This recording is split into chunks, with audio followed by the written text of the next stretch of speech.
बिस्मिल्लाहिर्रहमानिर्रहीम। अस्सलाम वालेकुम स्टूडेंट्स। तो आज के हम लेक्चर का टॉपिक है मेजर्स ऑफ डिस्पर्शन। पिछले लेक्चर में हमने देखा था सेंट्रल टेंडेंसी को, जिसमें हमने एवरेजेस देखी थी, मीन, मीडियन, मॉड, और फिर हमने उनकी हमने शेप्स ऑफ डिस्ट्रीब्यूशंस देखी थी, जिसमें हमने देखा था स्कीवनेस, सिमेट्री, वेरिएशन और नंबर ऑफ मॉड्स को। आज का जो लेक्चर है उसमें हम मेजर्स ऑफ डिस्पर्शन देखेंगे, जिसमें हमारे पास टू टाइप्स जो हमने मेजर्स ऑफ डिस्पर्शन जिस तरीके से हमने करनी है वो दो है, एक है रेंज और एक है स्टैंडर्ड डेविएशन। और स्टैंडर्ड डेविएशन को थोड़ा सा हम मतलब कि आज हम इन दोनों टॉपिक्स को देखेंगे, रेंज और स्टैंडर्ड डेविएशन को। रेंज और स्टैंडर्ड डेविएशन में किस चीज़ के लिए हमें मतलब किस चीज़ में हमें हेल्प करते हैं, तो हम रीड आउट करते हैं कि हमारी बुक में क्या लिखा हुआ है। स्टार्ट करते हैं। The range in the preceding section we introduce the mean, the median and the mode. Each of these statistics is a type of average that is designed to measure central tendencies of the data from which it was derived. ठीक है ना, यही बता रहे हैं कि ये जो स्टैटिस्टिक्स हैं टाइप ऑफ एवरेजेस की, ये हमें measure of central tendencies of the data बता डिज़ाइन क्या करती हैं वो, from which it is was drive, जिससे वो ड्राइव होते हैं। Some characteristics of a set of data may not be evident from an examination of averages. For instance, consider a test score for Alan and Tara as shown in table 8.3. यहाँ में ये कहा जा रहा है कि कुछ कैरेक्टरिस्टिक्स सेट ऑफ डाटा की ऐसी होती हैं जो कि एविडेंट नहीं होती, ठीक है, एग्जामिनेशन ऑफ एवरेजेस के लिए। मतलब कि अगर हमने उनकी एवरेजेस की एग्जामिनेशन करनी है तो उसके लिए वो इतनी अहमियत के काबिल नहीं होती, इतनी ख़ास नहीं होती वो। तो यहाँ के लिए हमारे पास एग्जांपल एक अलान और तारा की, जिसमें हमारे पास उनके टेस्ट स्कोर्स हैं। हमने अलान और तारा के टेस्ट स्कोर्स लिखे हैं। यहाँ अलान के जो स्कोर्स हैं वो है 55, 80, 97, 80, 68, 100। यहाँ वेरिएशन है। यहाँ जो तारा का है वो 80, 76, 77, 83, 84, 80, मतलब कि 76 और 84 के दरमियान में ही है। लेकिन यहाँ क्या है, 55 से 100 के दरमियान में वैल्यूज़ है, मतलब यहाँ वेरिएशन है। यहाँ जो हमारे पास ड्राफ बनेगा वो, उसमें जो सेंटर होगा वो क्या होगा, ब्रॉड होगा, वेरिएशन है इसमें, ठीक है ना। इसकी पीक क्या होगी, ब्रॉड बनेगी। लेकिन जहाँ तारा का देखा जाए तो वहाँ ऐसा कोई नहीं है। अब जब मैंने इनका मीन, मीडियन और मॉड जब हम कैलकुलेट करेंगे, तो मीन आपको सिखाया हुआ कैसे calculate sum of all values of the data set divided by number of values. तो हम इसको उस तरीके से इसके दोनों के अलान और तारा के स्कोर्स का हमने मीन और दोनों का मीन, मीडियन, मॉड फाइंड किया। तो हमने क्या देखा कि दोनों का मीन, मीडियन, मॉड जो है वो 80-80 आ रहा है, ठीक है। तो the mean, the median and the mode of Alan's test scores and Tara's test scores are identical. दोनों का क्या है, सेम है। हालांकि उसका जो हमारे पास अलान के टेस्ट स्कोर्स हैं वो वेरिएशन है उसमें हमारे पास, जबकि तारा के स्कोर्स में इतनी वेरिएशन नहीं है। However, an inspection of the test scores shows that Alan scores are widely scattered. जबकि अगर आप देखा जाए कि अलान के जो स्कोर्स हैं वो ज़्यादा फैले हुए हैं, ठीक है, मतलब कि उनकी रेंज 55 से 100 तक की है, जबकि तारा की 76 टू 84 तक है। तो varies all of Tara's scores are within a few units of the mean. This example shows that average values do not reflect the spread or dispersion of data. मतलब कि एवरेज वैल्यूज जो है ना वो reflect नहीं करती, reflect the spread or dispersion of data. To measure the spread or dispersion of data, we must introduce statistical values known as the range and the standard deviation. ठीक है, किसको introduce करवाया हमने, टू स्टैटिस्टिकल वैल्यूज को introduce करवाया, किसके लिए, dispersion of data के लिए, उनको मेजर करने के लिए, किसको, रेंज और स्टैंडर्ड डेविएशन को। तो डिस्पर्शन क्या होती है, डिस्पर्शन होती है वेरिएशन को, ठीक है ना, वो एक वेरिएशन है, कितनी इसके अंदर वेरिएशन है। सही समझ आ रही है बात आपको। अब हमने हमारे पास टू है, ये दो वैल्यूज हैं, ये एक है रेंज और एक है स्टैंडर्ड डेविएशन। तो फर्स्ट ऑफ ऑल हम देखते हैं रेंज क्या होती है। रेंज होती है हम किसी भी डाटा सेट की, तो रेंज हमारे पास क्या होती है किसी भी डाटा सेट की, the range of a set of data values is the difference between the largest data value and the smallest data value. इसमें वही है कि हमारे पास रेंज क्या होती है कि हम अपने डाटा को पहले क्या करेंगे, डिसेंडिंग या असेंडिंग ऑर्डर में अरेंज करेंगे। उसके बाद हम देखेंगे कि उसकी मैक्सिमम वैल्यू क्या है, मतलब कि लार्जेस्ट वैल्यू, और उसकी स्मॉलेस्ट डाटा वैल्यू उसमें क्या है, उनका जो डिफरेंस होगा उसको हम कहते हैं वो क्या है, उस डाटा का, उस डाटा की रेंज है वो। जैसा कि यहाँ हमारे पास अलान और तारा के टेस्ट स्कोर्स हैं, तो अगर मैं इन दोनों की रेंज फाइंड करूँ तो अलान की जो रेंज है वो कैसे फाइंड होगी, अलान में जो मिनिमम वैल्यू है वो है 55 और हाईएस्ट वैल्यू है 100, तो 100 माइनस 55 करूँगी तो मेरे पास आंसर आएगा 45। ठीक है, अगर मैं तारा की रेंज फाइंड करूँ तो मेरे पास इसमें स्मॉलेस्ट वैल्यू है 76 और लार्जेस्ट वैल्यू 84, तो 84 माइनस 76 करूँ तो हमारे पास इसका आंसर क्या आएगा 8। तो रेंज आपको पता लग गई क्या है, रेंज क्या है, किसी भी सेट की अगर हमने रेंज फाइंड करनी हो तो वो डिफरेंस होता है किसका, largest value minus smallest data value. तो हमने इसी तरह अलान और तारा की वो फाइंड कर ली। ठीक है, अब हमारे पास नेक्स्ट हमारे पास है स्टैंडर्ड डेविएशन। क्या है स्टैंडर्ड डेविएशन, हम पहले यहाँ एक रीड आउट कर लेते हैं। क्या एग्जांपल्स क्या है, find the range of Alan's test score in table 8.3, जो मैंने आपको बताई कि हमने इनकी रेंज फाइंड करनी है अलान्स टेस्ट स्कोर्स की। तो यहाँ अलान्स हाईएस्ट टेस्ट स्कोर क्या थे, हाईएस्ट टेस्ट स्कोर उसके 100 थे, लोएस्ट 55 थे, तो मैंने उसकी रेंज फाइंड की तो वो क्या आया 45। अब जब मैंने ताराज की नेक्स्ट क्या है, find the range of Tara's test score in table 8.3, Tara's highest test score is 84 and her lowest test score is 76, तो उसकी रेंज क्या हुई 8 हुई। ठीक, तो अब हमारे पास एक वर्ल्ड रिकॉर्ड रेंज है, the tallest man for whom there is irrefutable evidence was Robert Pershing Wadlow. On June 27, 1940, Wadlow was 8 feet 11.1 inches tall. ठीक है, यहाँ क्या है हमारे पास, हमने रेंज फाइंड करनी है किसकी, हाइट की रेंज फाइंड करनी है। ठीक है, जिसमें हमारे पास टॉलेस्ट जो है, मतलब कि जो सबसे टॉलेस्ट मैन है वो है 8 फीट 11.1 इंचेस, और जो सबसे शॉर्टेस्ट मैन है उसकी हाइट है 22.5 इंचेस। तो हमने क्या करना है, अब इनकी हाइट की हमने क्या करना है, रेंज फाइंड करनी है। तो कैसे फाइंड होगी, टॉलेस्ट को हम स्मॉलेस्ट से फाइंड, डिफरेंस उनका फाइंड करेंगे, तो वो मतलब कि 8 फीट 11.1 इंचेस को हम माइनस करेंगे 22.5 इंचेस। तो अब इसे हम माइनस कैसे करेंगे, आपको बताती चलूँ कि हमारे पास 1 फीट में 12 इंचेस होते हैं। 1 फीट में कितने इंचेस होते हैं, 12 इंचेस होते हैं। तो अब हमारे पास यहाँ क्या था, उसकी हाइट थी 8 फीट 11.1 इंचेस और शॉर्टेस्ट की थी 22.5 इंचेस। तो हम क्या करेंगे, इनकी रेंज फाइंड करनी है। तो रेंज कैसे फाइंड होगी, मैंने आपको बताया है कि largest value minus maximum value. अगर आप उनको फार्मूला फॉर्म में लिखें तो range is equals to X M minus X not, where X M denotes the maximum value and X not denotes the minimum value. यहाँ मैंने अलान और तारा का लेके रखा हुआ है और मैंने आपको इनकी रेंज बता दी है कि वो क्या है। अलान की रेंज जो थी, range of Alan's test score,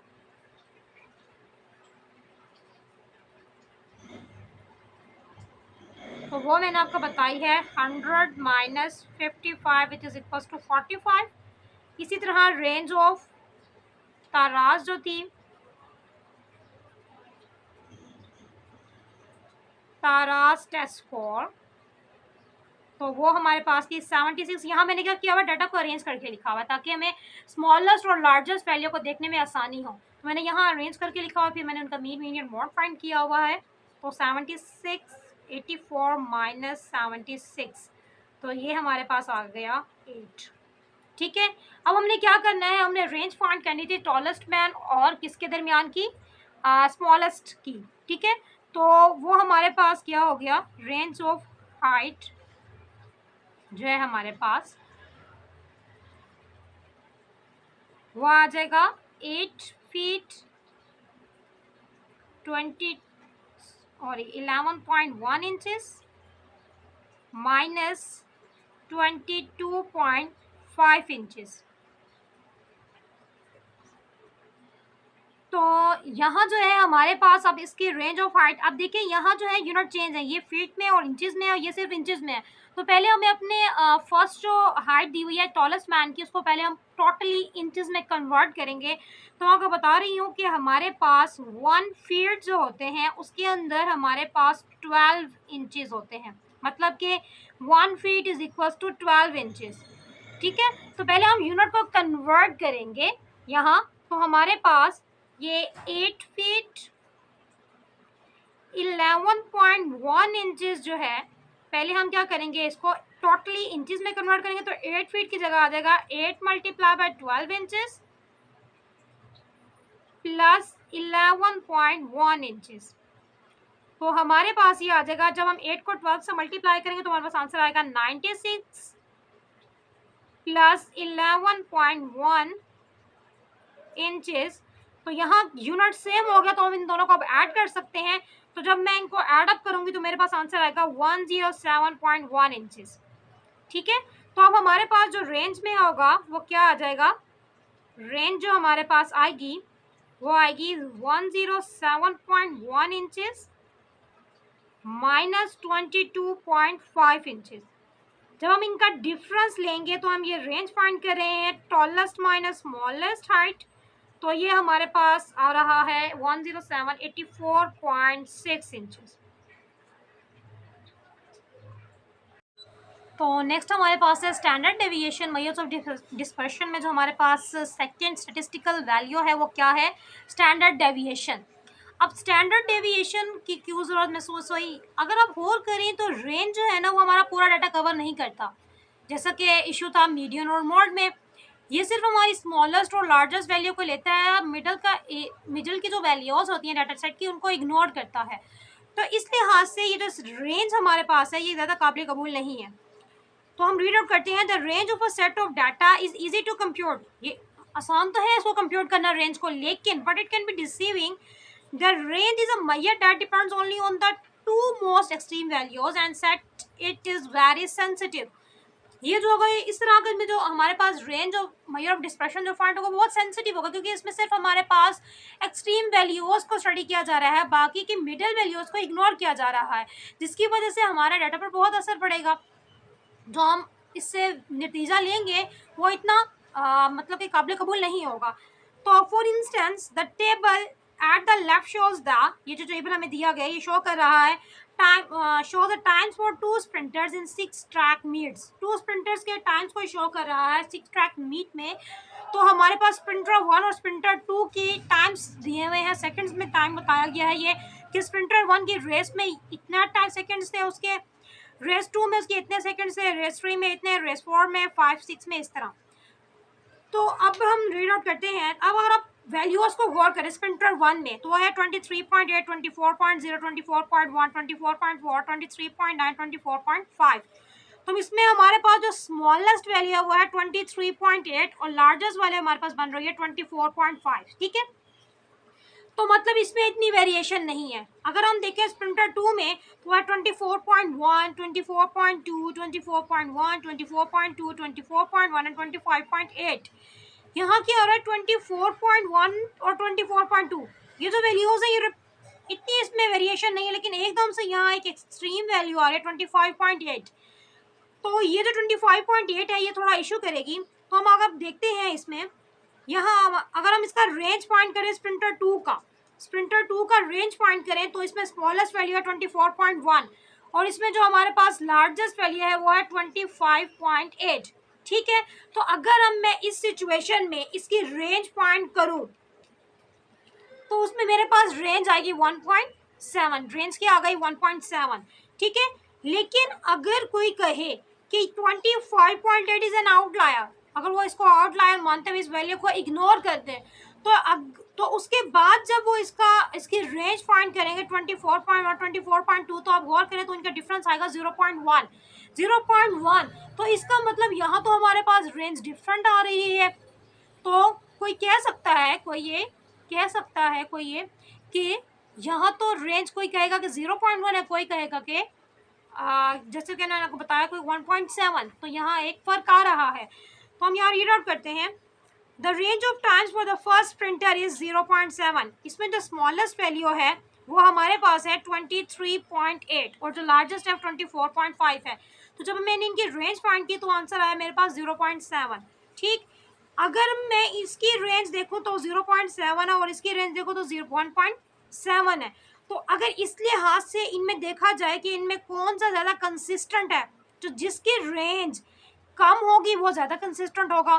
तो इसका मतलब कि if you consider only range value then you might conclude that the first sprinter times are more consistent than those of the second sprinter. लेकिन अगर कोई ये दावा कर दे कि इसका स्प्रिंटर 2 का जो रेंज है वो है 0.1, तो वो कहेगा कि स्प्रिंटर 2 जो है वो ज़्यादा कंसिस्टेंस है। तो इसका मतलब इस लिहाज से रेंज हमारे पास काबिल कबूल नहीं है। तो ऐसे सिचुएशन में हम क्या करते हैं कि हम अपना मेजर ऑफ डिस्पर्शन जो है वो दूसरा लेते हैं, वो क्या है, स्टैंडर्ड डेविएशन। ठीक, जो कि लेस सेंसिटिव है, it is less sensitive to a change in an extreme value than in range. मतलब कि अगर इसके अंदर कोई एक्सट्रीम वैल्यू आ जाएगी तो उससे हम तो स्टैंडर्ड डेविएशन का तो उस एक्सट्रीम वैल्यू का स्टैंडर्ड डेविएशन पर ज़्यादा असर नहीं होगा। The standard deviation of a set of numerical data makes use of the individual amount that each data value deviates from the mean। इसमें हम क्या करते हैं कि हम अपने टोटल डाटा का मीन फाइंड करते हैं, फिर उनको डेविएट कर लेते हैं हर वैल्यू से। डेविएट मतलब उनका डिफरेंस ले लेते हैं। तो हम देखते हैं कि स्टैंडर्ड डेविएशन का एग्जैक्ट फार्मूला मतलब किस तरह से वो काम करेगा, उसका तरीका क्या है फाइंड करने का, तो हम अब देखते हैं। तो हमारे पास स्टैंडर्ड डेविएशन में अगर हम गौर करें, अभी हम सिर्फ डेविएशन की बात कर रहे हैं, किसके दरमियान में, वैल्यूज़ और उनके मीन के दरमियान में। तो x माइनस एक्स बार जो है वो पॉजिटिव कब होगा, when the data values x is greater than the mean x bar and are negative when x is less than the mean x bar. अब देखिए डेविएशन किसके दरमियान में है, वैल्यूज़ और उनके मीन के दरमियान में। अब डेविएशन में हमारे पास पहले क्या है, वैल्यू है, और उसके बाद क्या है, मीन है। मतलब हमारे पास क्या है, x माइनस एक्स बार है डेविएशन। ठीक है, तो अगर हमारे पास x की वैल्यू जो है वो उसके मीन से बड़ी होगी तो इसका मतलब हमारे पास जो वैल्यूज तब तक क्या आती रहेंगी, जब तक वो x की वैल्यू उसकी मीन से बड़ी होगी तब तक हमारे पास आंसर क्या आएंगे, पॉजिटिव। और जब हमारे पास x की वैल्यू छोटी हो जाएगी और उसका मीन बड़ा हो जाएगा तो हमारे पास क्या हो जाएगा, उस सूरत में हमारे पास डेविएशन के आंसर्स क्या आ जाएंगे, नेगेटिव आना शुरू हो जाएंगे।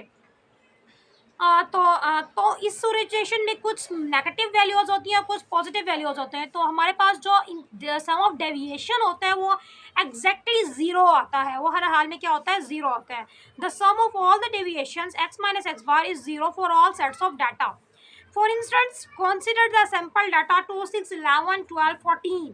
तो इसमें हमारे पास जो मीन होगा वो क्या होगा, इनका सम करेंगे हम, 2 + 6 + 11 + 12 + 14 का, उसको फिर हम डिवाइड करेंगे, इतनी इसमें अंदर वैल्यूज है 1, 2, 3, 4, 5, उस पर 5 पर डिवाइड करेंगे तो इसका मीन हमारे पास क्या आ रहा है, 9। The individual deviations of the data values from the mean are shown in the table on the following page. Note that the sum of deviation is 0। अब हमारे पास क्या है, हमारे पास ये वैल्यूज दी हुई हैं, हमने उनका मीन कैलकुलेट किया, वो है 9। हमने क्या इनकी डेविएशंस फाइंड करनी है, तो 2 - 9 -7, 6 - 9 -3, 11 - 9 2, 12 - 9 3। जब इनका सम हमने किया लास्ट में तो वो क्या आया, 0। ठीक है, तो ये हमारे पास क्या आ रहा है, डेविएशंस क्या आ रहा है, सम ऑफ डेविएशन क्या आ रहा है, 0, जो हमारे पास हमेशा ही 0 आएगा। Note that the sum of deviation is 0 because the sum of all the deviations of the data values from the mean is always 0। ये ऑलवेज क्या होगा, 0 ही होगा। We cannot use the sum of the deviation as a measure of dispersion for a set of data। तो क्योंकि हम sum of deviations को measure of dispersion के लिए यूज़ नहीं कर सकते, क्योंकि हमेशा इसमें तो हमेशा हमारा आंसर 0 आएगा। तो हम ऐसा क्या एडजस्टमेंट करें, ऐसी क्या इसमें सेटिंग मजीद करें कि हमारे पास हमेशा जो आंसर है वो 0 ना आए। तो हम इसमें थोड़ी सी एडजस्टमेंट करेंगे।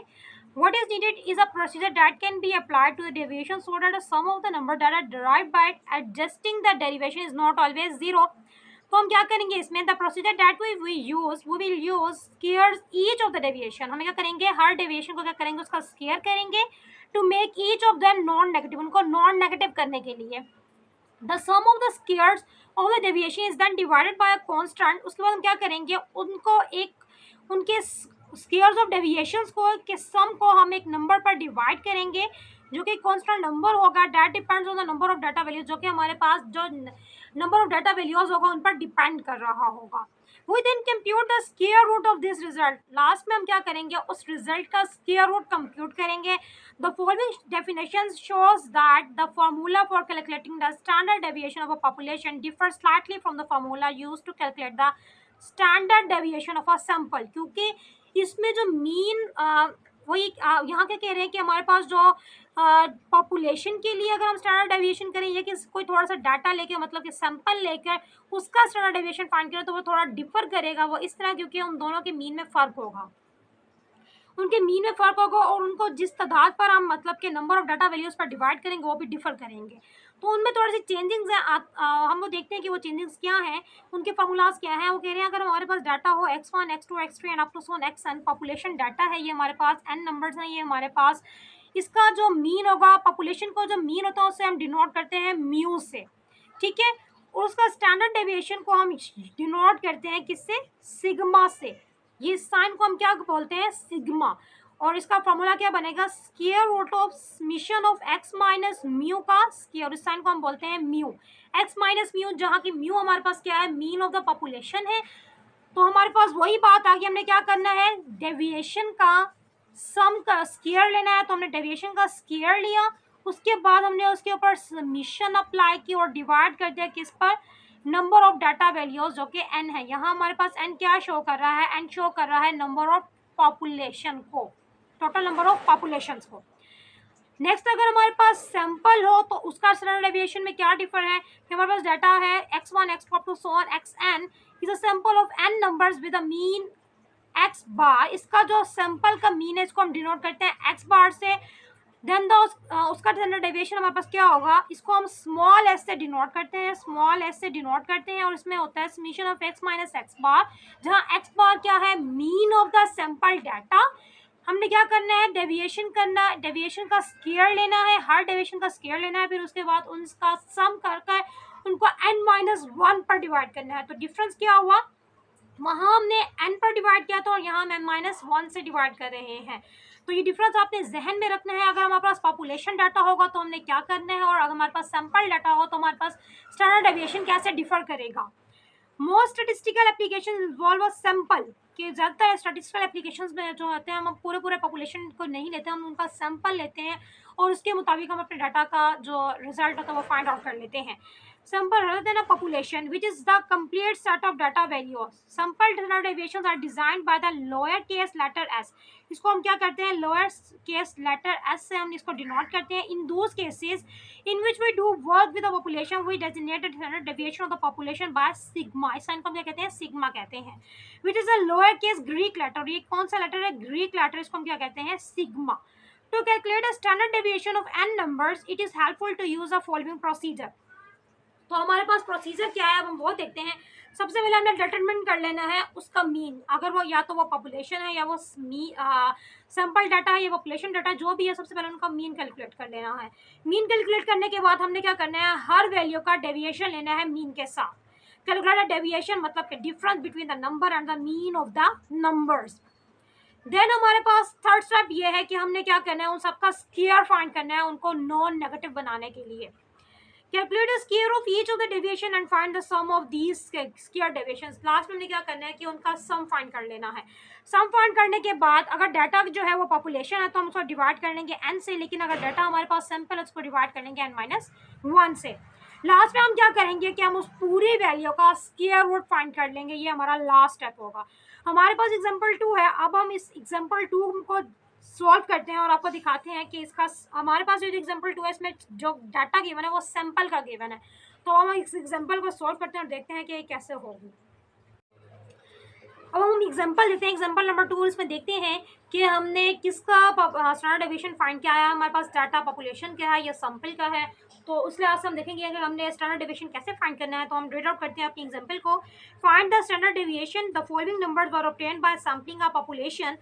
तो हमारे पास किसका डाटा है, यहाँ से हमें अंदाजा हो गया कि हमने पॉपुलेशन को सैम्पलिंग किया, तो इसका मतलब हमारे पास हमने जो स्टैंडर्ड डेविएशन फाइंड करना है उसमें हमने जो फार्मूला लगाना है वो सैंपल डाटा का लगाना है, ठीक है। तो हमारे पास यहाँ पर वैल्यूज हैं 2, 4, 7, 12, 15। हमने क्या फाइंड करना है, find standard deviation of the sample.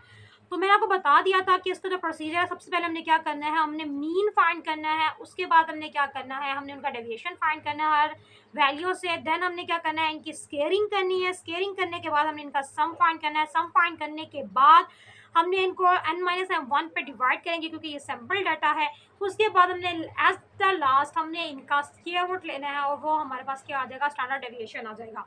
तो हम करते हैं, इसको फाइंड करते हैं अब।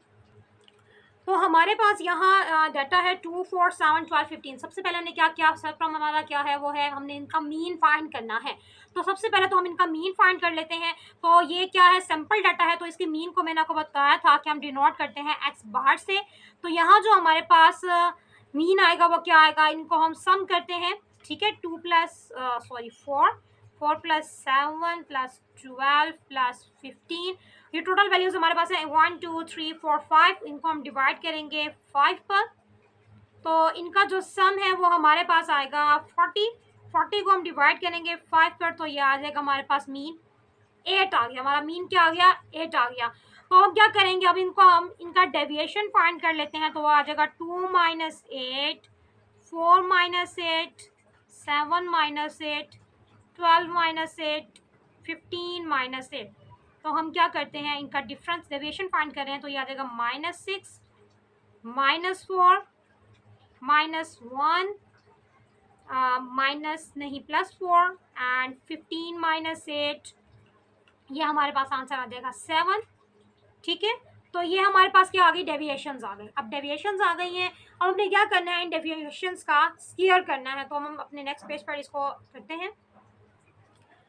तो स्टूडेंट यहाँ अब हम क्या करते हैं, इनकी अब फर्स्ट स्टेप था हमारा मीन फाइंड करना, देन था इनकी डेविएशंस फाइंड करनी। डेविएशंस फाइंड करने के बाद थर्ड स्टेप में हमारे पास था कि हमने इनका स्केयरिंग करनी है। तो हम स्केयरिंग करते हैं, तो हमारे पास यहाँ जो आंसर आएंगे, -6 का स्केयर करेंगे तो वो हमारे पास आएगा 36। इसी तरह -4 का करेंगे तो आ जाएगा 16, -1 का करेंगे तो हमारे पास 1 आ जाएगा, 4 का करेंगे तो वो 16 आ जाएगा, 7 का करेंगे तो वो आ जाएगा 49, ठीक है। तो यहाँ हमने इनकी स्केयरिंग कर ली। स्केयरिंग करने के बाद हमने क्या करना है, सम ऑफ द स्केयर डेविएशंस हमने फाइंड करना है। तो अब लास्ट में हम क्या करना है, हमने सम ऑफ द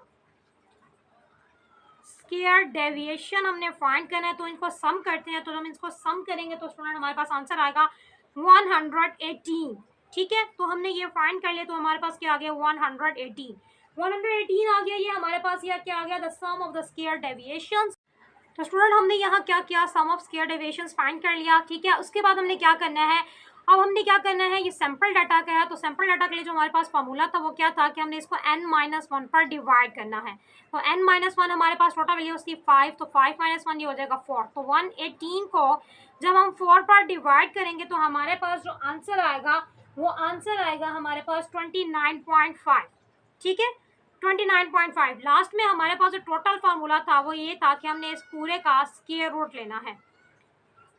तो हम इसका अब स्क्वायर रूट फाइंड करने लगे हैं। तो जब हम इसका स्क्वायर रूट लेंगे 29.5 का, तो हमारे पास जो आंसर आएगा वो आ जाएगा 5.43। तो ये हमारे पास आ गया standard deviation of the sample data, ठीक है। तो स्टूडेंट यहाँ आपको मैंने पूरा तरीका बता दिया कि ये किस तरह हुआ, क्या इसमें हमारे पास एक्स बार क्या है और स्टैंडर्ड पॉपुलेशन का कैसे फाइंड करना है, स्टैंडर्ड डेविएशन पॉपुलेशन का कैसे फाइंड करना है और सैंपल का कैसे फाइंड करना है। हमारे पास जो नेक्स्ट एग्जांपल है वो है पॉपुलेशन के लिए, तो हम उसको देखते हैं कि उसमें हमने क्या करना है।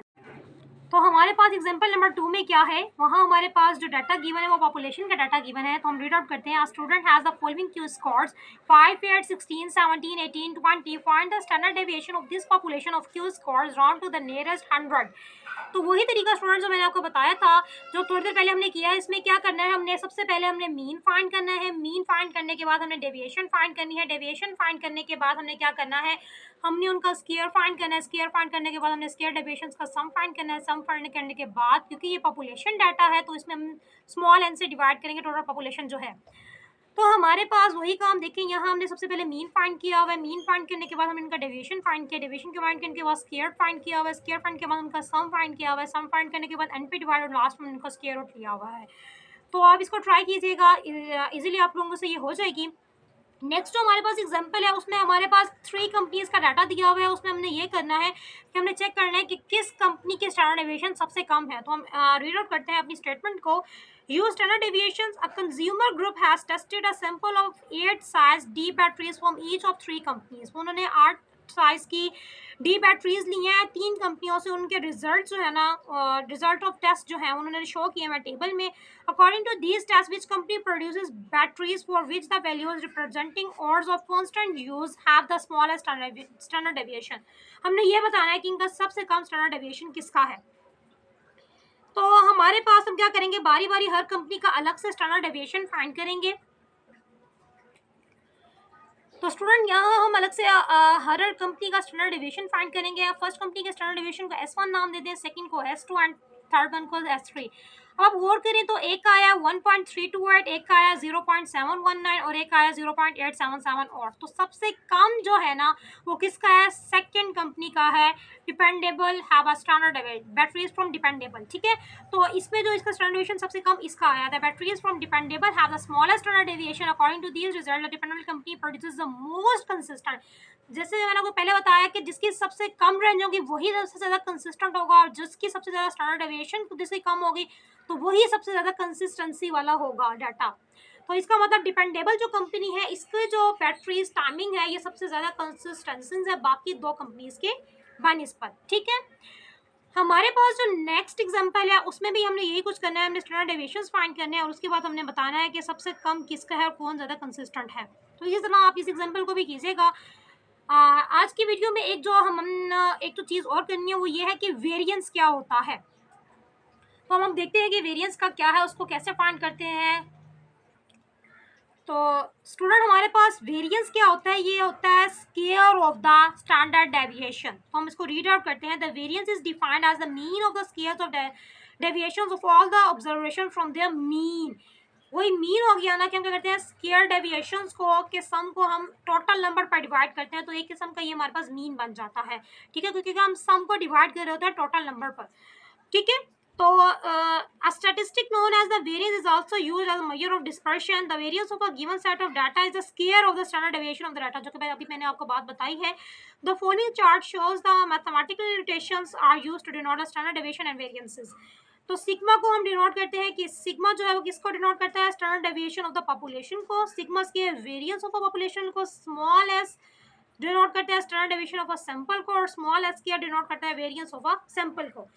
अब हमने जो एग्जांपल 1 जो एग्जांपल 2 जो आज की उसमें वीडियो में सॉल्व की थी, आपको दिखाई थी, उसी के हम मैं आपको वेरिएंस फाइंड करके दिखाती हूँ कि उसका वेरिएंस क्या होगा। तो स्टूडेंट जैसे कि मैंने अभी आपको बताया कि वेरिएंस हमारे पास क्या होता है, वेरिएंस हमारे पास स्टैंडर्ड डेविएशन का स्क्वायर है। ठीक है, वेरिएंस हमारे पास क्या है, स्टैंडर्ड डेविएशन का स्क्वायर है। तो ये हमारे पास इसको हमने डिनोट किससे करना है, सिग्मा स्क्वायर से, क्योंकि स्टैंडर्ड डेविएशन को हम सिग्मा से डिनोट करते हैं। तो ये पॉपुलेशन के लिए तो सिग्मा स्क्वायर हो जाएगा, तो ये जाएगा summation of x minus x bar का स्क्वायर डिवाइडेड बाय n। ये हो गया फॉर पॉपुलेशन डाटा के लिए। ठीक है, लेकिन अगर हमारे पास सैंपल डाटा होगा तो उसको हम स्मॉल एस स्क्वायर से डिनोट करेंगे, वो हो जाएगा समीशन ऑफ, सॉरी ये था म्यू, यहाँ है summation of x minus x bar का square divided by n-1 for sample data के लिए। हमने जो एग्जांपल सॉल्व की थी वो सैंपल डाटा के लिए सॉल्व की थी, तो उसमें जो हमारे पास इस सिचुएशन में हमारे पास जो वेरिएंस होगा वो क्या होगा, एस हमारे पास आया था 5.43। ठीक है, तो मैं इसका स्क्वायर फाइंड करूंगी 5.43 का, जो हमारे पास एक्स अगर हमारे पास देख रहे हो तो वैल्यू एक थी 29.5, तो मैं इसका स्क्वायर करूंगी। ठीक है, क्योंकि इसमें हमारे पास स्क्वायर है इसका, तो हमारे पास आंसर क्या आ जाएगा, वेरिएंस 29.5। तो स्टूडेंट आज की वीडियो में इतना ही हमारे लिए काफ़ी है। नेक्स्ट वीडियो में हम इंशाल्लाह हम देखेंगे कि हम क्या नेक्स्ट हमारे पास क्या टॉपिक है। आप इसकी एक्सरसाइजेस को ट्राई करें, उसमें भी हमारे पास यही कुछ ही है कि हमने क्या करना है, स्टैंडर्ड डेविएशन हमारे पास मुख्य डाटा गिवन होगा, उसमें हमने रेंज, स्टैंडर्ड डेविएशन और वेरिएंस फाइंड करना होगा। आप उनको ट्राई करें, कोशिश करें कि आपसे हो जाएगा, ना हो तो आप मुझे बताएं। अभी तक के लिए ये काफ़ी है। नेक्स्ट वीडियो में मिलते हैं। अल्लाह हाफिज़। Thank you so much students.